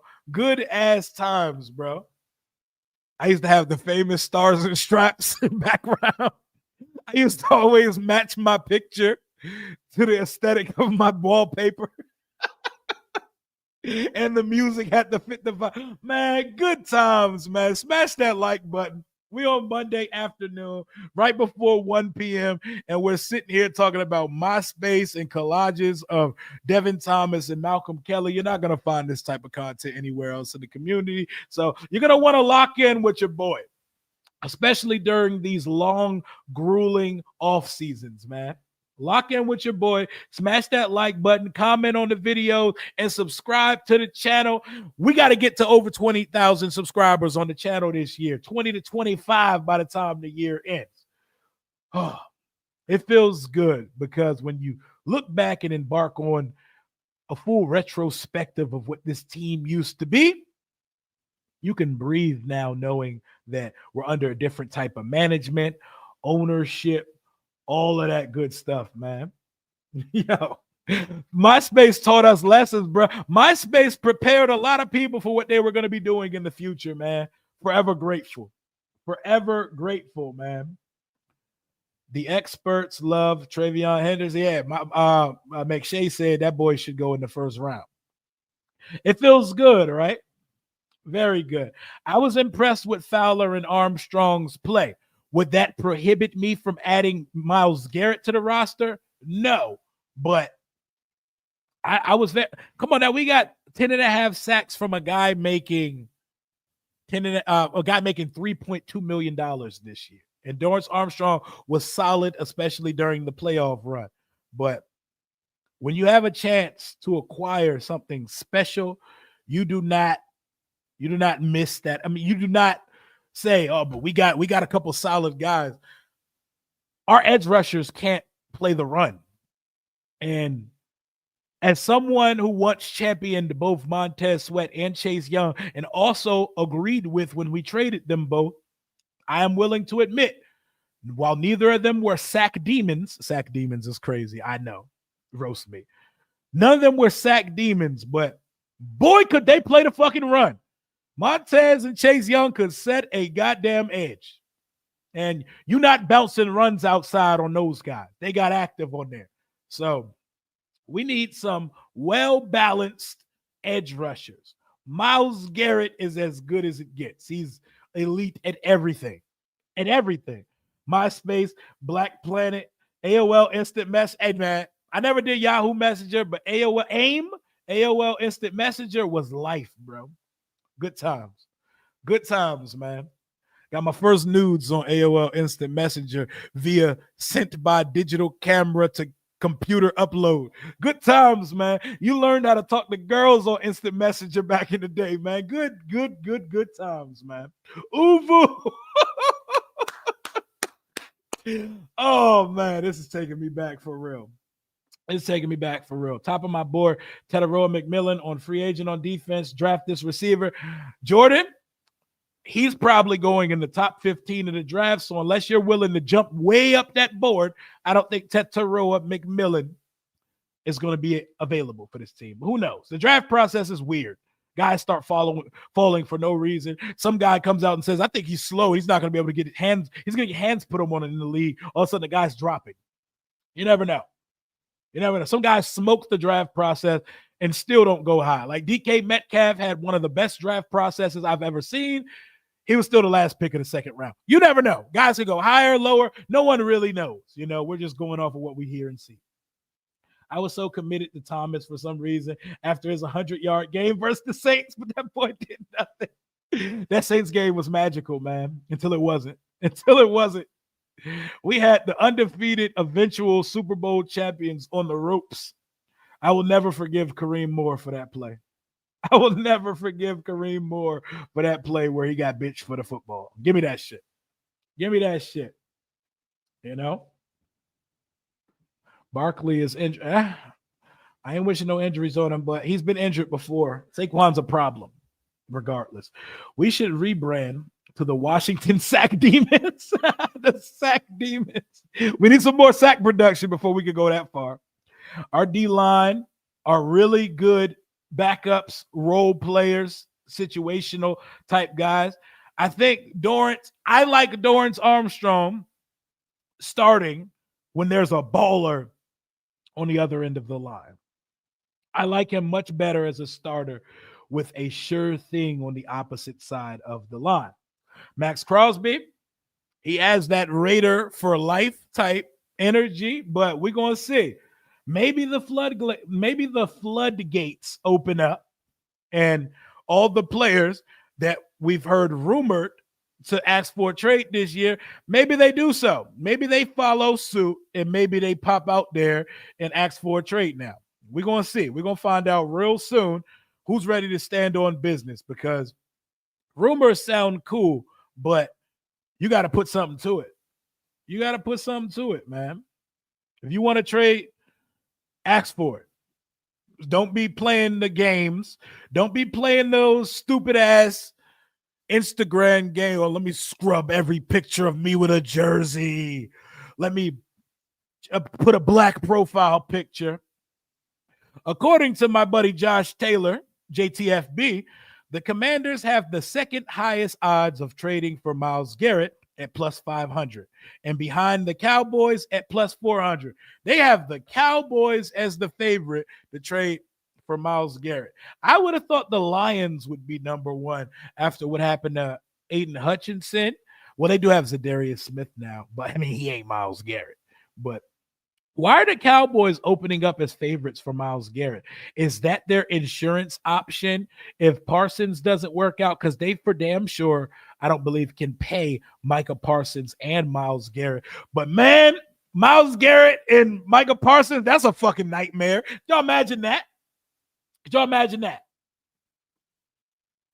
Just look in the crystal ball real quick. Because y'all imagine Myles Garrett and Micah Parsons on the same fucking defensive line. That's a nightmare.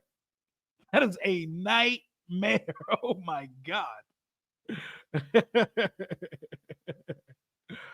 Oh, man. KD. Oh, Kevin Durant's on the block. For real? The NBA they're trying to do record-breaking numbers. The De'Aaron Fox trade last night, the Luka trade, AD, like, KD is on the trading block. Come home, KD. It's time. You're in the swan song era of your career. Come home. No matter of fact, don't come home because I need them to lock in the number one pick. So I lied.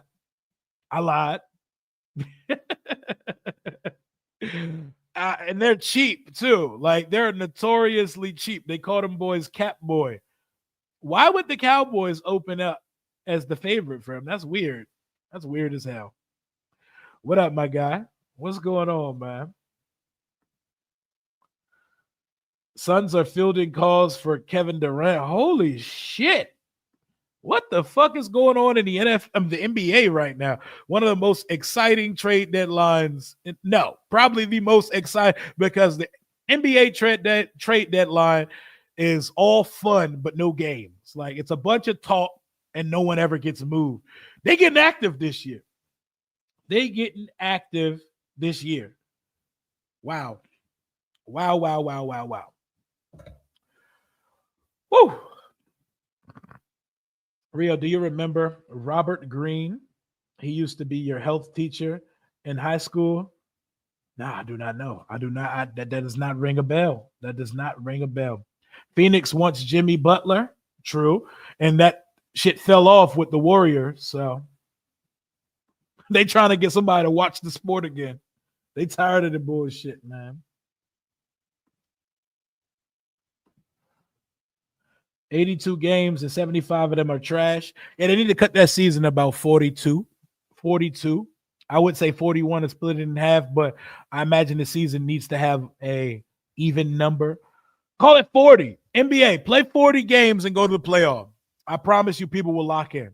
Nobody, like, basketball on a Wednesday in January be trash as fuck. Football, it's like watching your favorite TV show. You lock in for just the right amount of weeks, man. One game a week. Like, it's so perfect. That's why football is a beast, man. Football is such a beast. KD will probably go to Cleveland. Ooh. Whole league full of small forwards, pretty much point forwards to be exact. But my mock draft 1.0 should be out sometime this evening. I imagine it's only going to, I'm just giving you 3 rounds. We're not going a full 7-round mock draft. I've not done nearly as much homework on the draft. I could talk to you about the first 4 rounds. We don't have a 4th round pick. We're just going 3 rounds for right now. Expect a running back to be on every mock draft I do this offseason. We're going to get to it. But I wish I still watch wrestling because everyone that watches wrestling is having so much fun. Up to about 13 years old, I was a diehard wrestling fan. I had every single wrestling game on the PlayStation. I still remember Here Comes the Pain, SmackDown vs. Raw, all that. I remember I bought the multi-tap so me and a bunch of my friends could all hop in the Royal Rumble. Wrestling looks so fun. Everybody that still watches wrestling, y'all have such a great time. Like, the timeline was having a ball for the Royal Rumble the other day. I remember those days. I wouldn't know where to start if I was to put wrestling on in 2025, but y'all look like y'all are having a much better time than most of us. And I kind of wish I didn't stop watching because that shit be sounding and looking lit. That shit be looking lit as shit, man. But definitely aged out of wrestling at like 13 years old. That shit looks so lit. They got all these baddies in wrestling now, all these fine ass women. I don't watch it, but I know what women are in it. Like, good times, man. Good times, good times, good times. Before we get out of here, everybody shoot your shot. Where's Myles Garrett going? Where's Myles Garrett going, guys? Shoot your shot. Call it out now. Speak it into existence. Who's getting Myles Garrett? What do y'all think?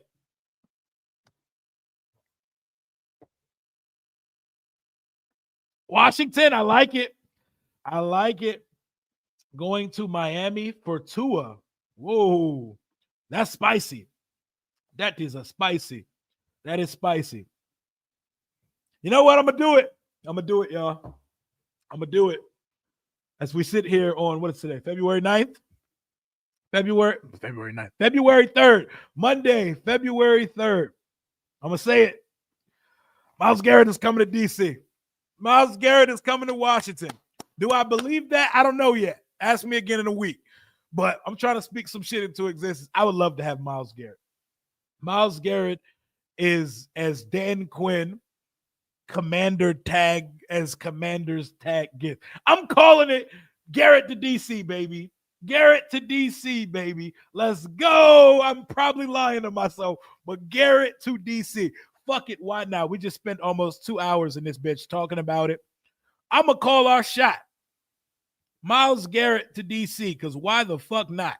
That is not a Dan Snyder move. That is we're trying to get better. We're trying to compete with Philly, y'all. We're trying to compete with the Philadelphia Eagles.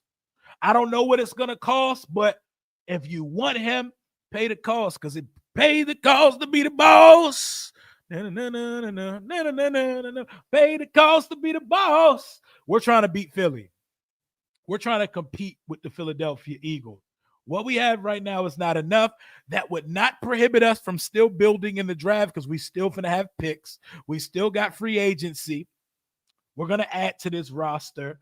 Why not add a talent that's this good? He's not 30 years old yet, and he's still like that. And he's not a one-trick pony. I stress this. I cannot stress this enough. He is not just a pass rusher.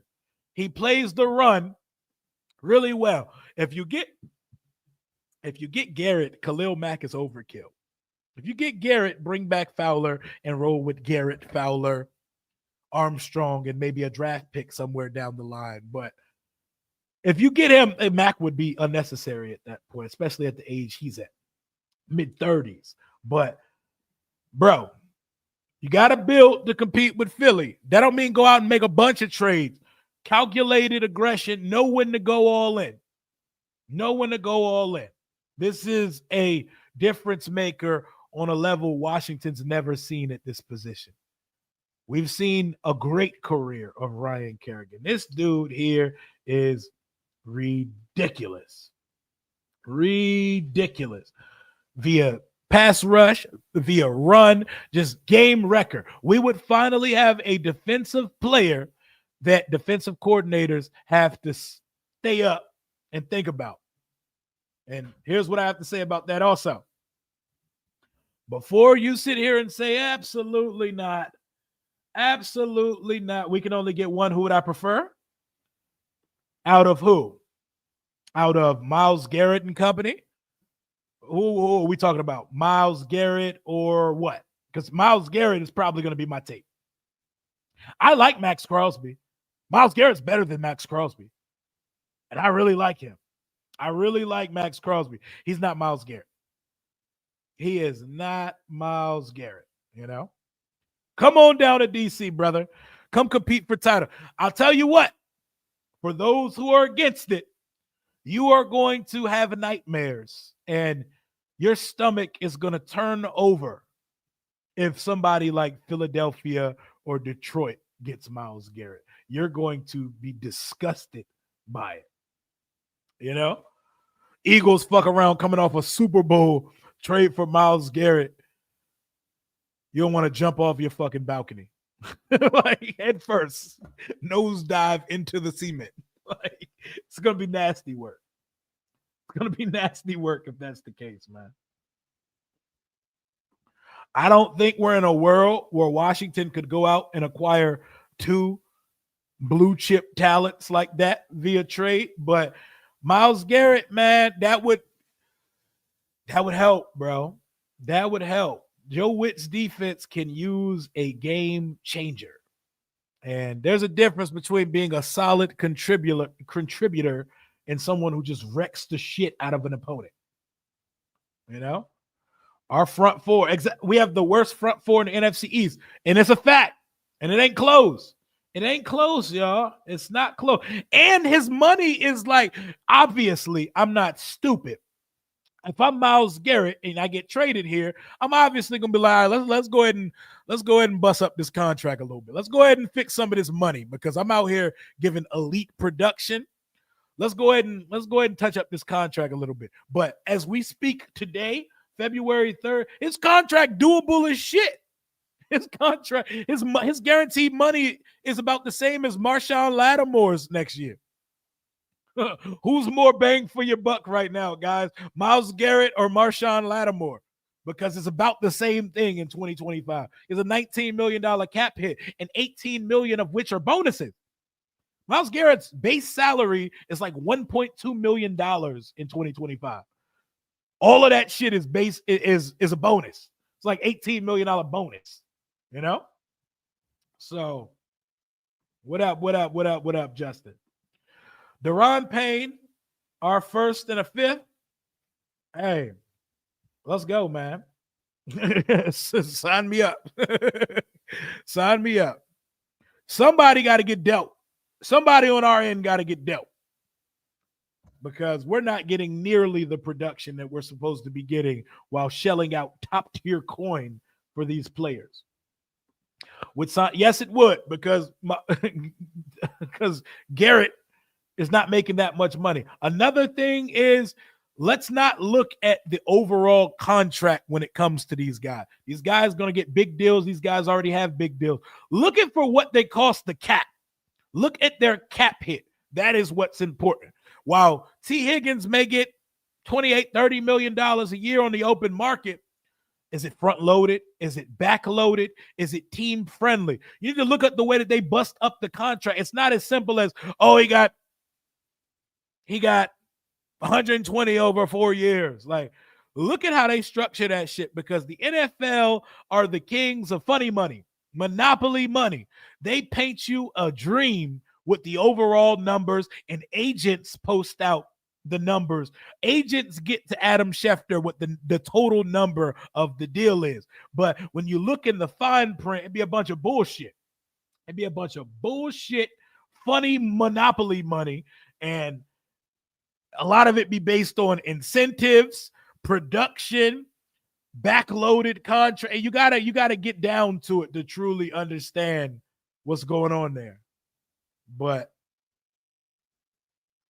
yeah, man, I'm ready, man. I'm ready for this offseason, and I think we're gonna shoot our shot at least. I think we're gonna be in the conversation. I'll put it out there. Myles Garrett to DC. I'm trying to speak this thing into existence for real. I don't know what the trade package looks like, but I know it's starting with a first-round pick plus. A first-round pick plus, you know? Yeah, shout out to Spot Track. They definitely do a good job of monitoring full contract stipulations. Same with Vegas. What up, Mad Max? Hey, come to Death Row Records, man. We building something over here.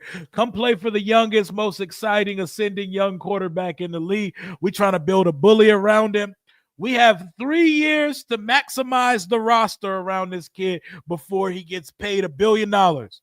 So why not? Why not? It's not blindly throwing stuff because of a name. It's more than a name. It's if a person fits what your team wants to be. And he fits culturally, he fits physically as a player, all of the above. So why not get it? Come sign up to Death Row Records, baby. Come put your Commander's chain on, throw a W on that shit, and let's get rocking.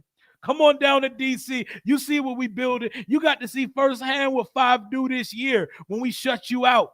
Have Brandon Coleman's big thumb face guard ass shutting you out, bro. Come on down to DC, Myles Garrett, because why the fuck not? Why the fuck not? Let's get this offseason going, baby. Myles Garrett requests a trade. It's Super Bowl week. And after Sunday, we get no more football for the next 7 months. So it's time for everybody to lock into this offseason. First mock draft on the channel coming probably this evening. If not, maybe tomorrow. We'll go live again. Let's do it, man. Savion, well, I'm hip.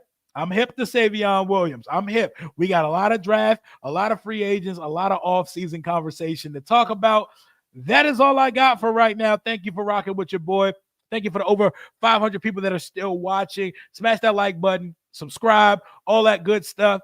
Let's have fun this offseason because there are no Sundays to humble you. You can talk unlimited cash money shit, and let's have ourselves a good time, man. Let's have ourselves a good time, and let's build ourselves a bully, man. Until next time, hail to the Washington Commanders, Commander Rio.